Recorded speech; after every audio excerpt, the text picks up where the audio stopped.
মাননীয় প্রধানমন্ত্রীর চাঁদপুর সফর উপলক্ষে নারায়ণগঞ্জের মদনপুরে প্রধানমন্ত্রীকে স্বাগত জানাতে বিপুল সংখ্যক নেতাকর্মী নিয়ে নারায়ণগঞ্জ ২ আসনের সংসদ সদস্য নজরুল ইসলাম আজাদ উপস্থিত ছিলেন।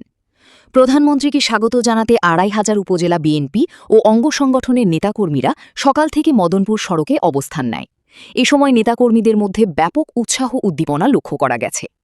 বাংলাদেশ জাতীয়তাবাদী দল বিএনপি ও বিভিন্ন অঙ্গ সংগঠনের ব্যানার, ফেস্টুন, প্লেকার্ড নিয়ে নেতাকর্মীরা তারেক রহমানকে স্বাগত জানান।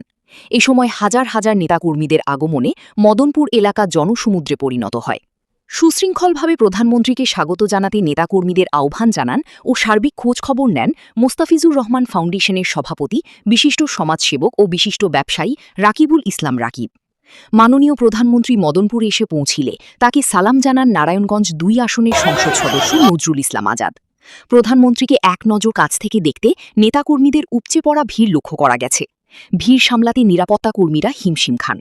২৫০০ উপজেলা বিএনপি, ২টি পৌরসভা, ১০টি ইউনিয়ন, বিএনপি ছাত্রদল, যুবদল, কৃষক দল, স্বেচ্ছাসেবক দল, মহিলা দল ও অঙ্গ সংগঠনের নেতাকর্মী সমর্থক সর্বস্তরের জনসাধারণ এই সময় উপস্থিত ছিলেন।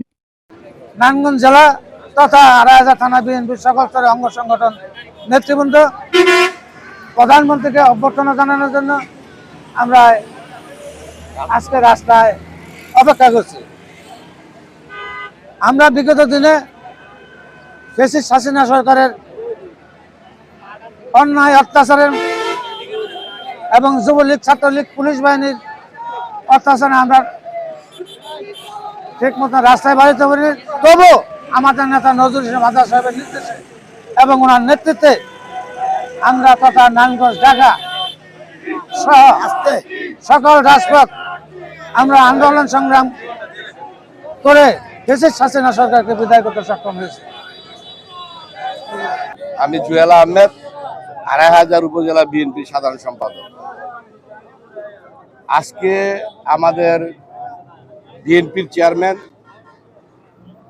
বর্তমান প্রধানমন্ত্রী জননেতা তারেক রহমান সাহেবের চাঁদপুর আগমন উপলক্ষে আজকে যে আমাদের রাজপথে আসা, এটা অবশ্যই আনন্দিত এবং উৎফুল্লিত। কারণ হচ্ছে বিগত ১৭ বছর দেখেছেন আমরা রাজপথেই ছিলাম, বিএনপি রাজপথেও থাকে এবং জনগণের দল জনগণের সাথেও থাকে। কিন্তু আমরা বিগত ফ্যাসিস্ট খুনি হাসিনার সময় রাজপথে যখন ছিলাম, একটা ভয় ভীতি একটা আমাদের মাঝে কাজ করত। পুলিশ আমাদেরকে বিভিন্নভাবে হয়রানি করত, মারধর করত। আমরা অনেক অত্যাচার নির্যাতনের মধ্য দিয়েও আমরা সব সময় এই রাজপথে আসতাম। কিন্তু এখন আনন্দের বিষয় হচ্ছে সেই যন্ত্রণা আমাদের মাঝে নাই। তারপরে আমাদের যে বর্তমান প্রধানমন্ত্রী জননেতা তারেক রহমান সাহেব আজকে চাঁদপুর যাবেন, এটা তো আনন্দের বিষয়, অবশ্যই আনন্দের বিষয়। আর আমাদের প্রিয় নেতা ৭.৫ লক্ষ মানুষের হৃদয়ের স্পন্দন জননেতা নজরুল ইসলাম আজাদ সাহেব, উনি যেভাবে এই আন্দোলন সংগ্রাম করেছে আপনারা দেখেছেন বিগত ১৭ বছর, ওনার এই আন্দোলন সারা বাংলাদেশে মডেল হিসাবে রয়েছেন এবং আমরা তার অনুসারী ছিলাম। আমরা আন্দোলন সংগ্রাম করেছি ফ্যাসিস্ট খুনি হাসিনার বিরুদ্ধে। আজকে সেই ভয়ভীতি নাই, আমরা রাজপথে এসেছি। আমরা তারেক রহমান সাহেব আমাদের প্রধানমন্ত্রীকে এই অভ্যর্থনা জানানোর জন্য বিগত দিনে আমরা দেশনেত্রী বেগম খালেদা জিয়াকেও আমরা অভ্যর্থনা জানিয়েছিলাম। ওই সময় আমরা একটা ভয়ভীতির ভিতরে ছিলাম, কিন্তু আজকে আমাদের মধ্যে কোনো ভয়ভীতি নাই।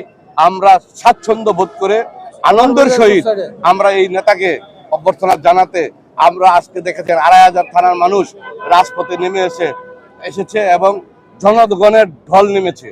আমরা সেজন্য এই ২৫০০ ধন্যবাদ জানাই এবং আমাদের প্রধানমন্ত্রী যাবেন, আমাদের নেতা জননেতা নজরুল ইসলাম আজাদ সাহেবের নেতৃত্বে আমরা মাঠে আছি, থাকবো ইনশাল্লাহ। আপনাদেরকেও ধন্যবাদ জানাই, আপনারা যে আমাদের সাথে রয়েছেন।